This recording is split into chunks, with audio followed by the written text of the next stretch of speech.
Having no experience with WildStar prior to this, it allowed me to get an interesting perspective on this sci-fi MMO from Carbine and NCSoft. I should note that I was provided a closed beta key for the game. It is currently available on the public test realm client for existing owners and those who have a beta key. And when this beta test is all over, my characters will be wiped. As the story goes, the Exile have been driven from their homes and have come to planet Nexus as their new home. Meanwhile, the Dominion have been ruling the galaxy and now want to claim Nexus as their own. In traditional fashion, the good versus evil exchanges happens between the Exile and Dominion respectively. There's some fantastic cutscenes that really move the story along and give some perspective into the mindset of these factions. And while there's definitive good and bad things going on, I was never compelled to play one or the other. In fact, I played both, and found there's a lot of variety between them as far as locations to visit while getting beyond the basic tutorial areas. I think it's worthwhile to invest in dual characters just to see everything that WildStar has to offer between the two factions. Starting with Exile, I created a melee warrior character.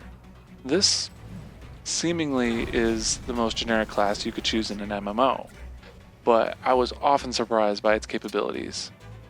With each new level, I was given a new ability, and the arm cannon was a pleasant surprise to be able to shoot something even though I was melee focused. Next, as my Dominion character, I had a spellslinger who could jump and shoot dual pistols with such ease it just looked effortless. The classes beyond the ones I chose are the Esper, the Psionics Master who uses the power of the mind to control their enemies, the Engineer who has mechanical armor and delivers long-range attacks, the Stalker who is a roguelike character that uses advanced stealth tactics to attack, and the Medic, which is the healer class among the other factions. Some classes can't be chosen by the race of your character, which is limiting, but it just makes sense. An interesting addition beyond the races and classes is the use of paths. Paths allow you as the player to have somewhat of a profession or a focused playstyle. For instance, on my Exile character I made him an explorer, who uses mystical powers to reach new heights and be able to survey the lands, revealing the entire map, instead of having to walk on foot to each location. My Dominion character was a soldier who could make weapons, forge super armor, and be very focused on combat.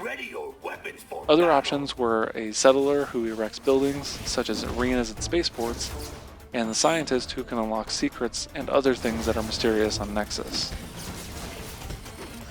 One of WildStar's biggest features is the ability to create housing for yourself. It's a chunk of land and building that you can create at great detail. Floors, inner walls, outer walls, and decorations that can be scaled to your liking. It's a place you can call home, starting at level 14. PvE, or player versus environment, is all that the server was testing, but I found it really exciting to traverse, encountering fellow players to assist on quests, or just to feel like this was a world inhabited by clashing factions.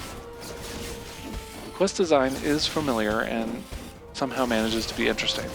Every quest giver is fully voiced and will continue to carry out conversations even after you've begun the quest via your communicator. You can even resolve some quests and start new ones straight from the communicator. This saves precious time. Aside from your story quests are the ability to do path missions, which are unique to what you chose during character creation. There's ongoing repeatable challenges to earn you more XP and gear. For an MMO with a sci-fi theme, there's also missions that send you off into space for some battling. And of course there's adventures, dungeons, and raids to all be a part of.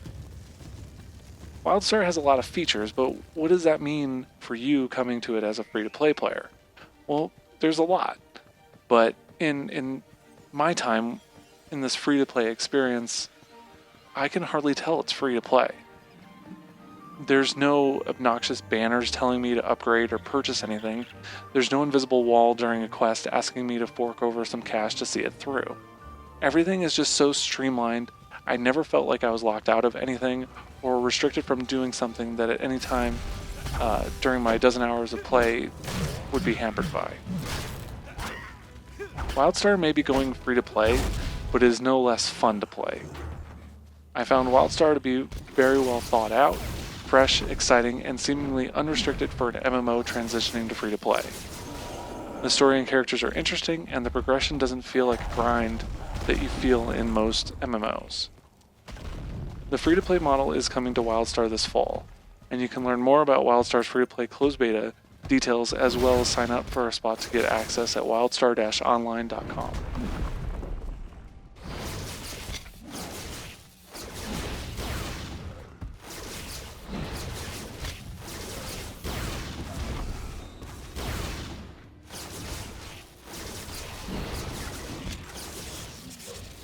Achievement granted.